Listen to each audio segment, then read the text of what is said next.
Imagine uma epidemia silenciosa se espalhando pelo mundo, uma que não é causada por um vírus ou bactéria, mas pela própria comida ou bebida que colocamos em nossas bocas todos os dias.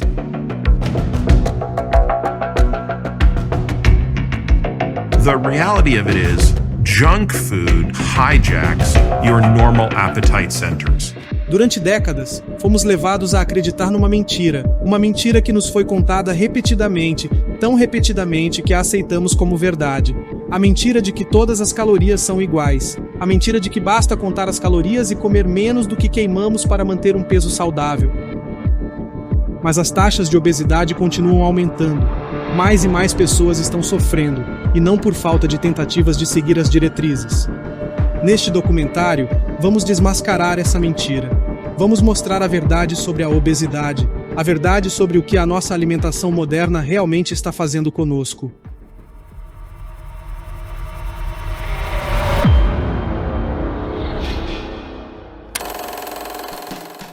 Houve uma época em que a obesidade era rara. As pessoas eram mais ativas, claro, mas tem algo mais. Elas comiam de forma diferente.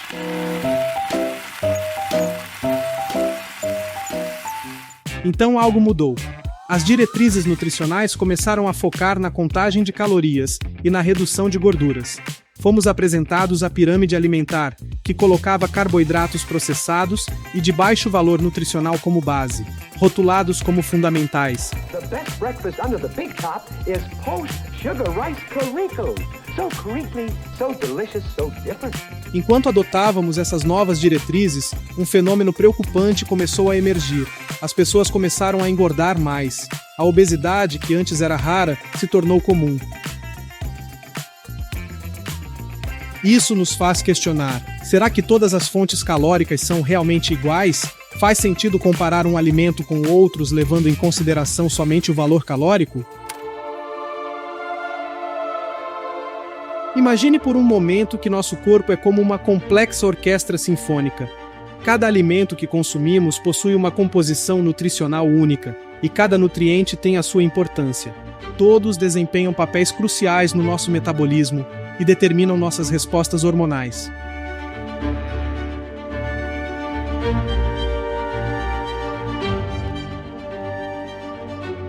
Por exemplo, o funcionamento da insulina, um hormônio crucial para a regulação do açúcar no sangue e armazenamento de energia, é fortemente influenciado pela composição dos alimentos que consumimos. Em casos extremos, como o diabetes tipo 1, por exemplo, mesmo se a pessoa consumir muitas calorias, sem a insulina, o corpo não consegue armazenar energia, resultando em perda de peso, perda de tecidos do corpo e desnutrição. Então, quando olhamos para um alimento, não podemos olhar só para calorias. Precisamos considerar a música que pode ser tocada em nossa orquestra metabólica. Será que é uma melodia harmoniosa que promove a saúde e a saciedade? Ou é uma nota dissonante que interrompe nossa balança hormonal e promove o acúmulo de gordura?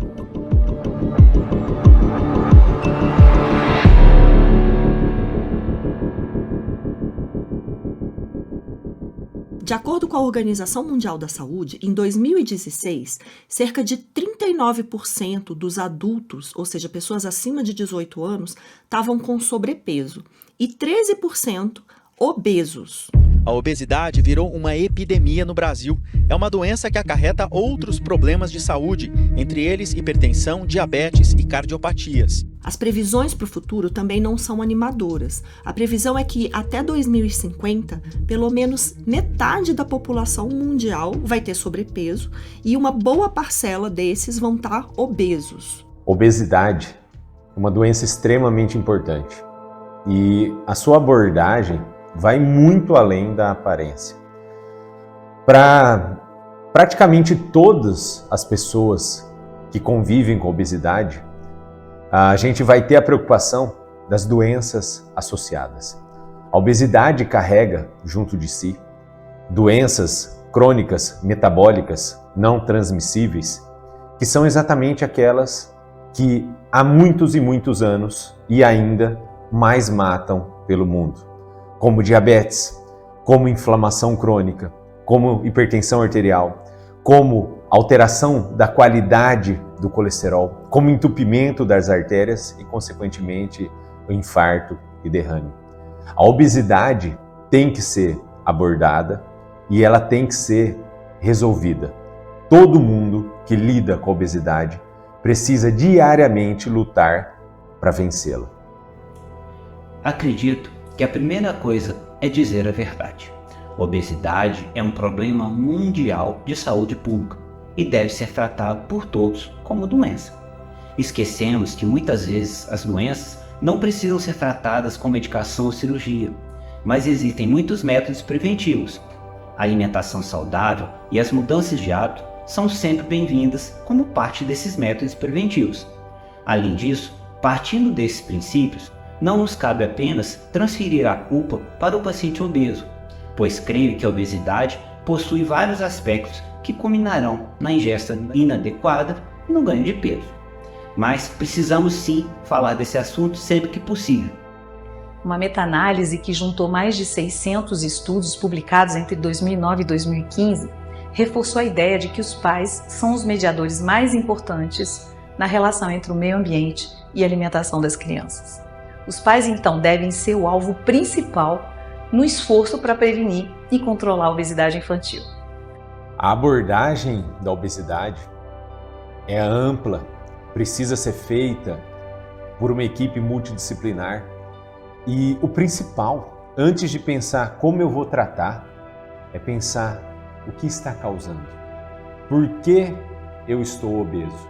Por que o meu corpo está acumulando gordura? O que está acontecendo de errado? Para a maioria das pessoas, a resposta está nos seus hábitos. E o primeiro hábito que precisa ser adequado, que precisa ser melhorado, corrigido, é a dieta. Tudo aquilo que a gente come e que a gente bebe. Aquele combustível que eu estou dando para o meu corpo, se ele não estiver adequado, eu já tenho ali uma chance muito maior, especialmente dependendo da minha predisposição genética, de fatores hormonais, de fatores ambientais, de acumular gordura, de favorecer a obesidade.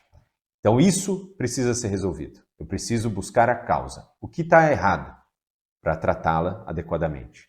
E o que a gente precisa entender é que a obesidade não é só uma questão de estética, é de saúde. A obesidade ela não acontece sozinha, ela sempre carrega problemas de saúde. O primeiro deles é a síndrome metabólica. E qual é a razão desse aumento tão grande do número de pessoas obesas no mundo todo? A gente pode ver que isso está relacionado diretamente com as mudanças alimentares que começaram a ocorrer de 50, 60 anos para cá. A Revolução Industrial fez com que aumentasse muito a oferta de produtos alimentícios industrializados. E o crescimento dessa oferta está diretamente ligado com o crescimento da obesidade no mundo inteiro. Os avanços tecnológicos da Revolução Industrial permitiram que a produção de alimentos processados e ultraprocessados crescesse exponencialmente. Hoje, esses produtos estão em todos os lugares e sua onipresença está intrinsecamente ligada ao aumento da obesidade global. Vale lembrar, no entanto, que esses alimentos, embora ruins para a saúde, são muitas vezes a única opção acessível para saciar a fome em diversas regiões do mundo. Esses alimentos, embora preencham o estômago, são carregados de açúcares, gorduras hidrogenadas e diversos aditivos químicos nocivos à saúde. E claro, são incrivelmente pobres em nutrientes essenciais. Além disso, o consumo desses alimentos pode levar a uma maior necessidade do corpo por micronutrientes.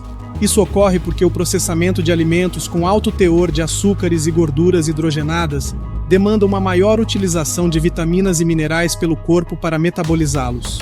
Portanto, esses alimentos não apenas fornecem poucos nutrientes, como também podem exaurir as reservas já escassas de nutrientes no corpo.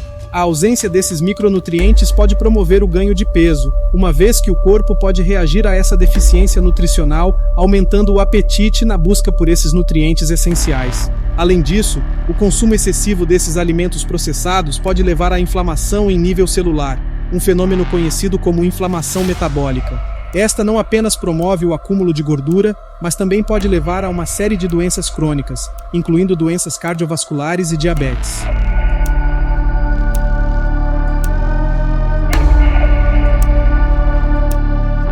De acordo com um estudo publicado na revista científica British Medical Journal, um aumento de 10% no consumo de alimentos ultraprocessados está associado a um aumento de 12% no risco de câncer. Portanto, o aumento da oferta de alimentos ultraprocessados e a prevalência da obesidade não são apenas coincidentes, eles estão intrinsecamente ligados. Surpreendentemente, a venda desses alimentos pobres em nutrientes e altamente inflamatórios é muitas vezes justificada pela obsoleta teoria do balanço calórico. Essa teoria sugere que, desde que você queime mais calorias do que consome, poderá manter ou até mesmo perder peso, independentemente da qualidade do que está sendo consumido.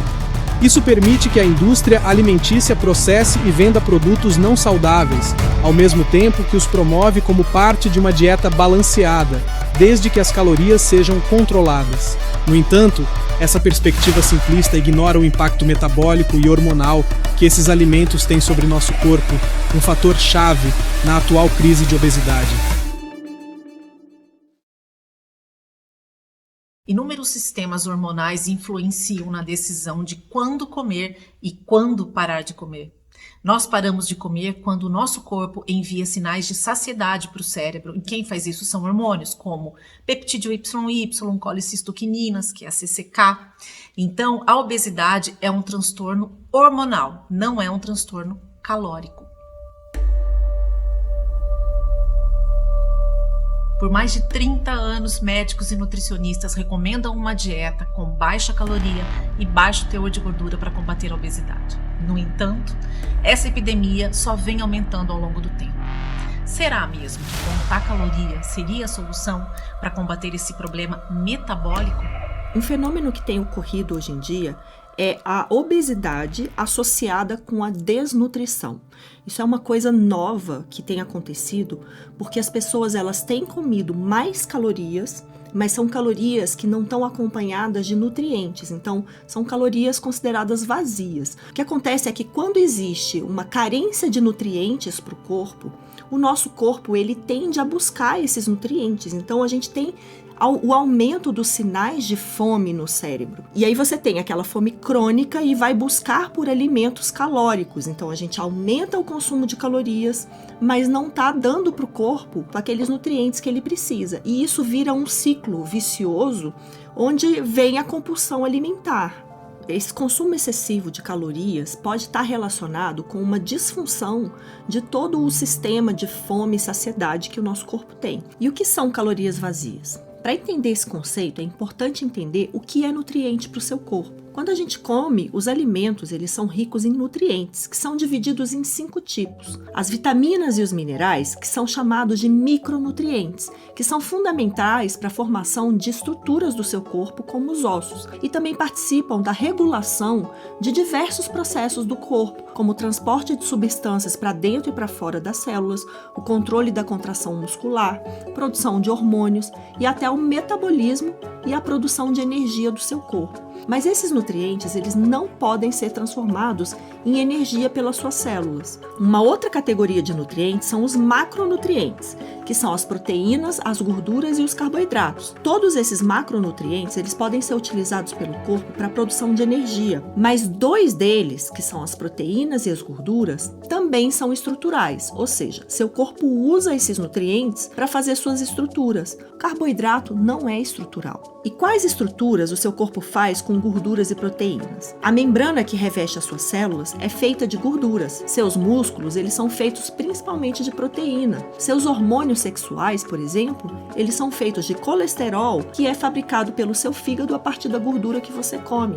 O colágeno, que é responsável por unir todas as suas células, formando as suas estruturas, também é uma proteína. Então a nossa necessidade de estar ingerindo esses nutrientes é diária, mas a nossa alimentação é baseada no único nutriente que o seu corpo não utiliza para formar estruturas, que é o carboidrato. Ou seja, a sua alimentação fornece muitas calorias, mas poucos nutrientes. E isso tem um impacto muito grande em todo o seu metabolismo e no controle da fome e da saciedade. É por isso que hoje a gente vê esse fenômeno de pessoas obesas, porque estão consumindo muita caloria, e subnutridas, porque essas calorias elas não têm os nutrientes necessários para o bom funcionamento do corpo.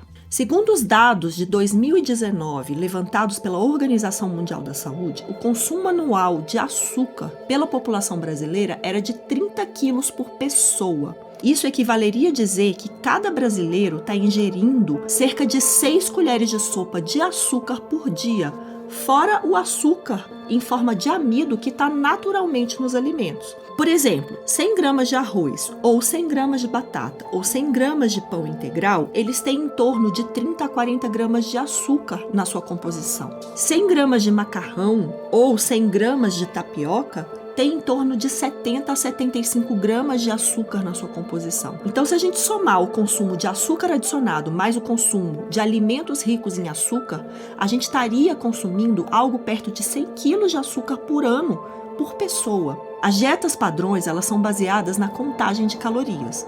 Ou seja, quando você busca a ajuda de um profissional para perder peso, você tenta reduzir aquele excesso de calorias que vinha consumindo, mas continua baseando a alimentação em carboidratos e em fibras.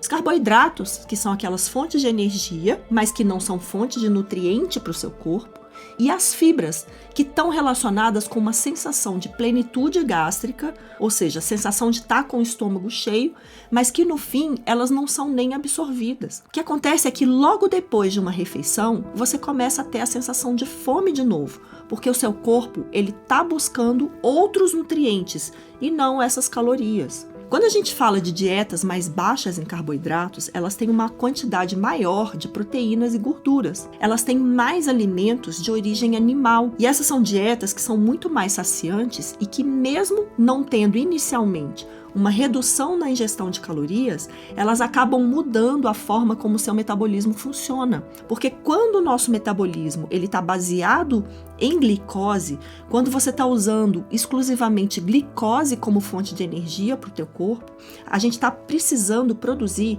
um hormônio que chama insulina. E a insulina, quando ela fica alta no teu corpo cronicamente, ela faz com que toda a gordura que está dentro das tuas células do tecido adiposo, elas fiquem ali trancadas, trancafiadas. E o teu corpo, ao mesmo tempo, ele está desviando o excesso de glicose da tua corrente sanguínea, que deveria ser usado pelo teu corpo para a produção de energia, ele desvia para o teu tecido adiposo em forma de triglicerídeo. Então a gente entra num modo de armazenamento de energia toda vez que tem um pico de insulina. E esse pico de insulina é promovido sempre que a gente faz uma refeição rica em carboidrato. O que acontece hoje na nossa alimentação é que a gente é orientado a comer a cada 3 horas refeições ricas em carboidratos. Mesmo sendo carboidratos complexos, de fontes ricas em fibras, esses carboidratos eles vão ser absorvidos pelo teu corpo. Todo médico precisa dedicar um tempo da sua consulta para falar de hábitos de vida. O pediatra, mais do que as outras especialidades, precisa falar de alimentação, prática de esportes, limite no uso de telas e qualidade de sono. A obesidade infantil também é uma preocupação significativa em muitos países. De acordo com a Organização Mundial da Saúde, em 2019, cerca de 38 milhões de crianças menores de 5 anos em todo o mundo estavam com sobrepeso. E a prevalência de obesidade infantil tem aumentado a cada ano. Por um lado, o pediatra tem a oportunidade única de frequentemente abordar situações muito no início. Situações de sobrepeso, obesidade ainda sem complicações ou ainda com poucas complicações. Isso é muito positivo, pois a chance de reverter essas situações é maior. Por outro lado, falar de estilo de vida de uma criança é falar de estilo de vida de uma família. E mudar o estilo de vida de uma família toda é muito difícil. A família precisa estar consciente e disposta a mudar, e nem sempre isso é uma realidade. Muitas vezes quem tem hábitos ruins não está na consulta, ou mesmo presente, não está disposto a mudar. Por isso entendo que trazer dados concretos, como o resultado de exames já alterados, mostrar os dados antropométricos, como por exemplo a localização do índice de massa corpórea da criança na curva por idade, explicar como possíveis queixas trazidas na consulta, como falta de ar, falta de energia, alergias de pele, sintomas de refluxo, déficit de atenção, sono ruim, entre tantos outros sintomas, estão sim relacionados a uma alimentação ruim, repleta de calorias, mas extremamente carente de nutrientes. Não adianta eu prescrever uma alimentação com comida de verdade como se fosse um tratamento, né? Um tratamento tem início e fim, e se a gente pensar em prevenção de obesidade, os cuidados devem ser para sempre.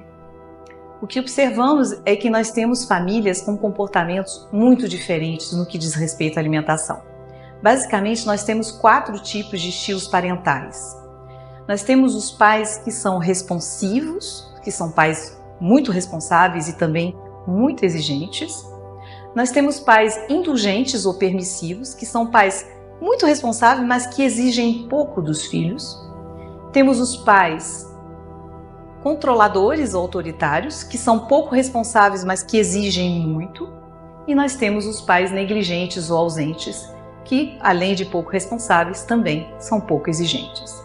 O que se observa é que crianças criadas em casas mais responsivas não somente elas comem de forma mais saudável, mas elas são fisicamente mais ativas e elas apresentam menores níveis de índice de massa corpórea quando comparadas com crianças dos outros grupos. E no outro extremo, crianças cuidadas dentro de um estilo parental negligente ou ausente apresentam não somente maior propensão a sobrepeso ou obesidade, como também nível maior de dificuldade escolar e problemas comportamentais. Entender essa classificação nos permite pensar em abordagens diferentes. No caso, por exemplo, dos pais mais responsáveis, mas que exigem pouco dos filhos, a abordagem deve focar no relacionamento com os filhos. Por exemplo, uma mãe que tem uma alimentação saudável, mas permite que seu filho consuma diariamente guloseimas, precisa entender que os cuidados em saúde que ela tem com ela mesma devem se estender ao seu filho. No caso dos pais pouco responsáveis, a abordagem deve focar diretamente na alimentação da família. A retirada máxima de ultraprocessados é item essencial, indiscutível, mas dependendo do estágio em que se encontra essa criança em termos de obesidade, compulsão, seletividade, muitas vezes é difícil a gente retirar todos os ultraprocessados de uma hora para outra. Eu proponho então metas menores e começo quase sempre com a retirada das bebidas adoçadas, refrigerantes, sucos, mesmo 100% naturais, achocolatados, entre outros. Isso tudo representa uma quantidade muito grande de energia na forma de açúcar líquido, de absorção muito rápida. Esse fornecimento de açúcar líquido ao longo do dia gera elevações súbitas de glicose sanguínea e, consequentemente, elevações súbitas também de insulina no sangue. Em pouco tempo, essa insulina abaixa novamente a glicemia, gerando cada vez mais fome. Quando retiramos esse excesso de açúcar líquido, estamos não somente diminuindo drasticamente a quantidade de energia diária fornecida a essa criança ou adolescente, mas também estamos diminuindo os estímulos gerados pelos picos de insulina sobre a fome que essa criança vai ter. Beber açúcar chega a ser pior do que comer açúcar. Explicar aos pais que priorizar alimentos com maior densidade nutricional, ou seja, alimentos com maior quantidade de nutrientes por energia, como carnes e ovos, irá promover maior saciedade e por mais tempo. Dar exemplos de substituições, isso é importante. Por exemplo, trocar o achocolatado por cacau, sucos por água com gás, com gotinhas de limão, iogurtes adoçados por iogurte natural de 2 ingredientes, biscoitos e bolos por receitas caseiras. É importante também acabar com alguns paradigmas, como por exemplo do ovo. Todas essas condutas são fáceis, acessíveis e bastante efetivas.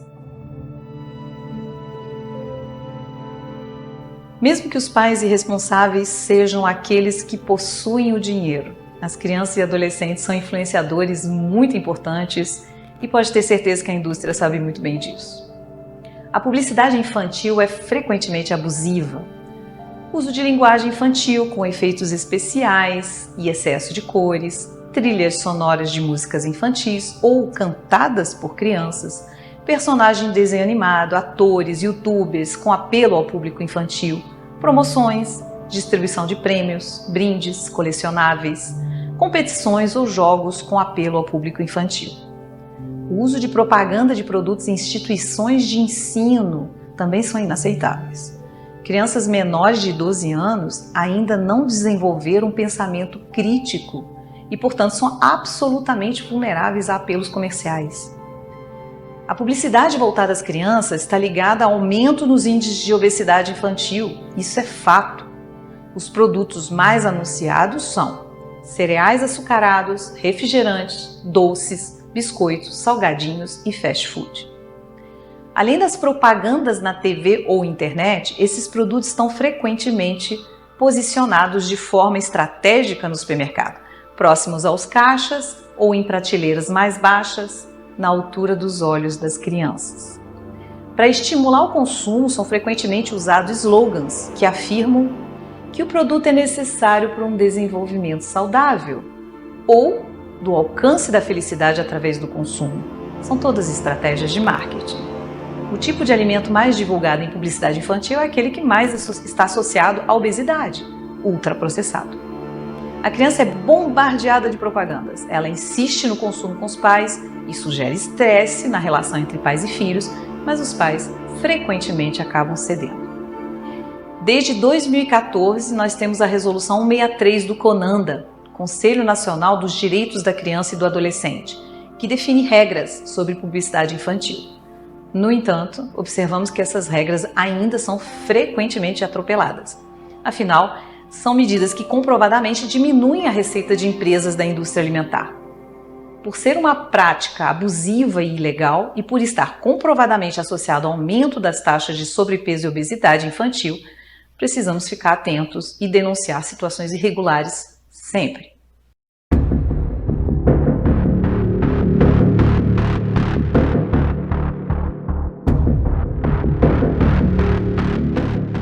A cirurgia bariátrica tem sido utilizada hoje em dia como a primeira opção para resolver a síndrome metabólica, que nada mais é do que o seu corpo que não consegue mais lidar com o excesso de açúcar da sua alimentação.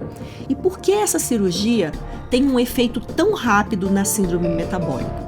Porque ela impede a ingestão de excesso de calorias de uma forma mecânica, ou seja, quando você faz a cirurgia bariátrica, você fica impossibilitado de comer mais calorias, porque o estômago ele é reduzido a menos de 10% do seu tamanho anterior. E isso faz com que você faça jejuns forçados. O jejum é uma maneira de fazer com que o seu metabolismo do açúcar se recupere. É uma maneira de fazer com que o seu corpo consiga metabolizar aquele açúcar que vem sendo acumulado ali ao longo de muitos anos. A cirurgia bariátrica vem sendo indicada para o tratamento da obesidade com extrema facilidade e tornou-se muito comum, não como uma forma de exceção, e sim como uma forma de tratamento adequada para todos os casos, atropelando outras estratégias que podem ser usadas para a perda de peso, como exemplo, a low carb. Realçando ainda um argumento muito utilizado contra as estratégias de mudança de hábitos, dizendo que seria uma forma radical por excluir uma classe de alimentos, eu pergunto, o quanto é radical uma cirurgia deste tamanho?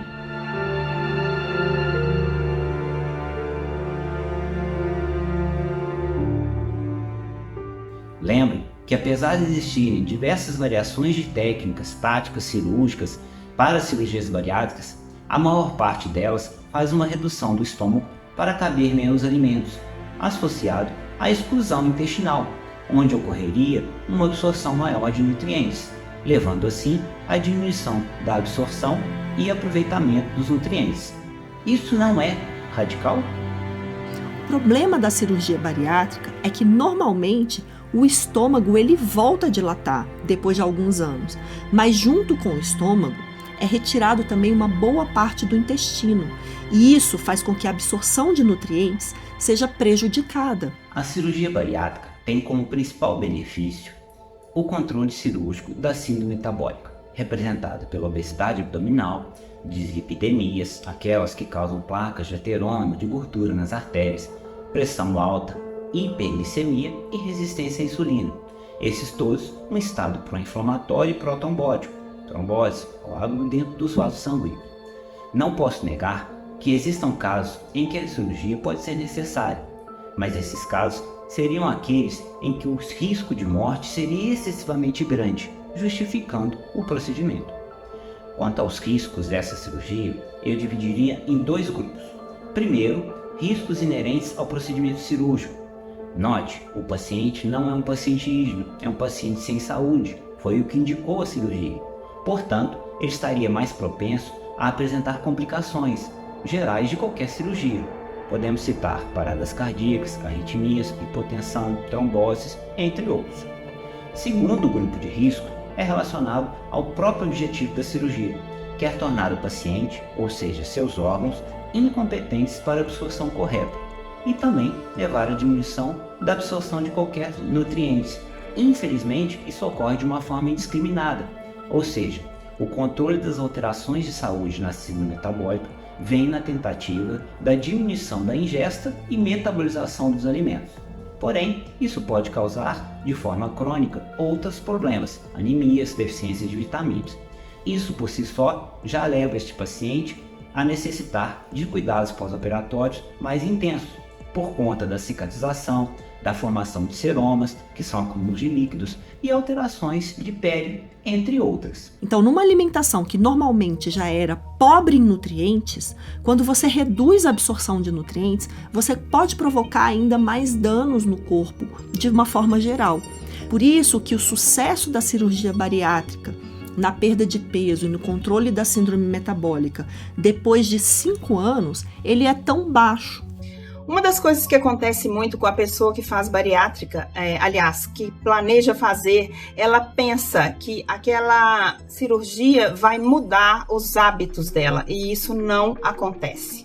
A pessoa que faz a bariátrica, muito pelo contrário, ela continua com o desejo por doces. Se é uma pessoa que tem resistência à insulina, por exemplo, ela vai continuar tendo desejo por doce, tendo fome o tempo todo, e o que trata isso não é a cirurgia bariátrica, é a low carb, é a gente tirar carboidratos refinados. Os carboidratos refinados são os grandes responsáveis por manter a pessoa com fome o tempo todo, num nível de insulina alto o tempo todo, e isso desequilibra o metabolismo da pessoa. Então ela precisa tentar antes mudar os hábitos alimentares. Antes de pensar em fazer bariátrica, todo mundo deveria pensar em retirar ultraprocessados da dieta. Excetuando os casos mais graves, em que a cirurgia é até indicada com uma certa urgência, o que temos visto é a indicação de cirurgia bariátrica de forma indiscriminada para pacientes que não tentaram outras estratégias ou já tentaram de forma errada várias vezes. É muito frequente a busca de método imediatista, considerado para resolver rápido o problema, o que também é uma tendência no nosso mundo atual, acostumado com a velocidade da internet. Porém, assistimos a alguns excessos. Exemplo, pacientes que aumentam seu IMC e engordam, pois esse é um dos parâmetros para a liberação das cirurgias por parte dos convênios. Muitos são os artigos científicos de acompanhamento desses pacientes pós-bariátricos, principalmente em relação ao reganho de peso, mas parece que a comunidade científica, novamente, só considera o que interessa. Vários desses artigos apresentam conclusões que quanto mais tempo passa, maior é a quantidade de pacientes que voltam a se tornar obesos, e estes também são psicologicamente mais sensíveis ao reganho, portanto, são mais vulneráveis ao abandono das orientações pós-operatórias, incluindo as dietas. Já ouvimos relatos de pacientes que passam a ingerir, por exemplo, alimentos altos em calorias e pouca quantidade, como leite condensado, por exemplo, para burlar as regras. Portanto, acredito que a mudança de hábito seja a melhor estratégia, pois ela deverá ser seguida para a vida toda e não representa uma imposição metabólica, como é o caso da cirurgia, contra a qual ambos, o organismo e a pessoa, irão brigar contra, sendo que as mudanças de hábito podem ser implementadas de forma gradativa e aí o paciente passará a aceitar de uma forma mais tranquila e natural. E se você, obeso, que está com a indicação de cirurgia bariátrica ou está levantando essa hipótese, faça um desafio. Consulte uma excelente nutricionista. Faça uma programação de uma dieta low carb, cetogênica, estratégias de jejum intermitente. Faça e observe o resultado. Dê para você essa chance. 1 mês, 2, 3 meses seria um tempo maravilhoso. Mude o seu comportamento, mude a sua relação com a alimentação. Em paralelo a isso, procure ajuda psicológica, entenda o que estava acontecendo, o que te levava a descontar suas emoções na comida. Dê essa chance a você. E depois de observar os resultados, você vai poder se decidir por essa mudança tão grande na tua vida. Será que não valeria mais a pena você operar aqui, operar os seus pensamentos, a sua relação com a alimentação? Comer é maravilhoso, é um dos maiores prazeres da vida. E comer alimentos adequados, nutrientes adequados, com saúde, é muito melhor. Vale muito mais a pena, te garanto. Normalmente, a obesidade ela está relacionada também com muitas questões psicológicas. Muitas vezes as pessoas elas estão descontando na comida aqueles sentimentos que não foram trabalhados ao longo da vida. Então, por exemplo, a depressão, a ansiedade, carências afetivas, né? Então as pessoas estão colocando todos esses sentimentos dentro da comida, na alimentação, e a cirurgia bariátrica, ela não vai resolver essas questões.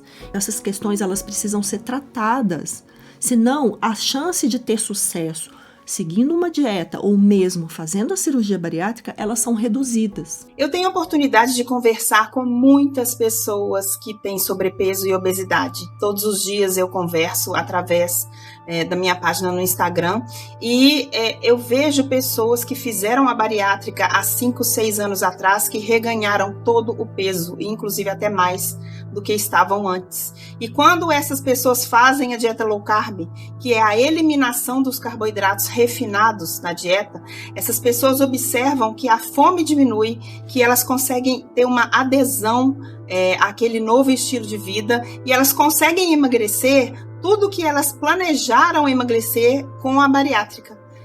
Então, é o que eu questiono todos os dias. Por que não tentar a low carb antes, né? Já vi pessoas que estavam na fila da bariátrica, tentaram a low carb e estão até hoje, emagreceram 40, 50 quilos ao longo de 2 ou 3 anos. Existe experiência aqui no Brasil em que pacientes candidatos a cirurgias plásticas ou bariátricas passam por uma oficina do obeso. Nesta oportunidade, sob orientação dos profissionais de saúde, pacientes já operados e ainda não operados, seja por cirurgiões bariátricos ou cirurgiões plásticos, irão prestar seus depoimentos sobre aspectos que envolvem todo o processo, assim ocorrendo melhor preparo dos novatos sobre tudo que está por vir. Uma proposta seria: por que não estender essas oficinas para acolher pacientes antes mesmo de qualquer cirurgia?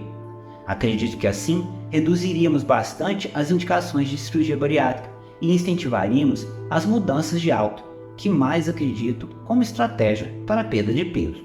Eu tenho uma página de um alcance razoavelmente grande no Instagram e eu converso com muitas pessoas obesas todos os dias.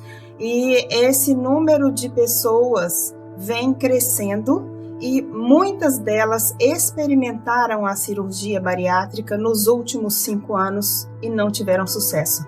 Então, o que acontece? Muitas vezes as pessoas enxergam a cirurgia bariátrica como uma salvação.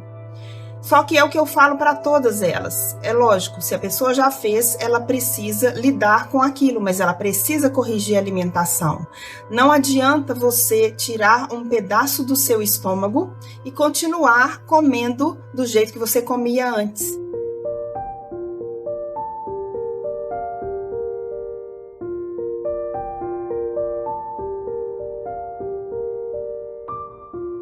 Existe uma linha tênue entre questões estéticas e questões de saúde. Hoje em dia, a gente tem misturado muito esses dois conceitos. Então, quando a gente fala de obesidade e de se aceitar o próprio corpo como deve ser, isso é uma questão que a gente tem que olhar com muita cautela. Então, é preciso olhar de uma forma muito delicada para esses dois extremos. não só a questão de romantizar a obesidade e se esquecer que ela é um problema de saúde, mas também a questão de olhar para os padrões estéticos, padrões de beleza atuais e entender que eles muitas vezes são inatingíveis. E a gente precisa sim ter uma autoaceitação, gostar de si mesmo, mas ao mesmo tempo gostar de si mesmo cuidando da própria saúde. Acredito que, apesar de uma forma muito lenta, formadores de opinião possam iniciar processos de mudanças de paradigmas, forçando mudanças de diretrizes erradas, por exemplo, sem base científica, pois temos boas publicações com muita evidência científica indicando caminho inverso ao que seguimos até agora. Desmistificando a low carb é um exemplo básico, mas ideal mesmo seria que todos nós pudéssemos ter educação suficiente para tomar melhores decisões sobre nossa própria saúde. E é por isso que nós profissionais nos propomos a participar de iniciativas como esta.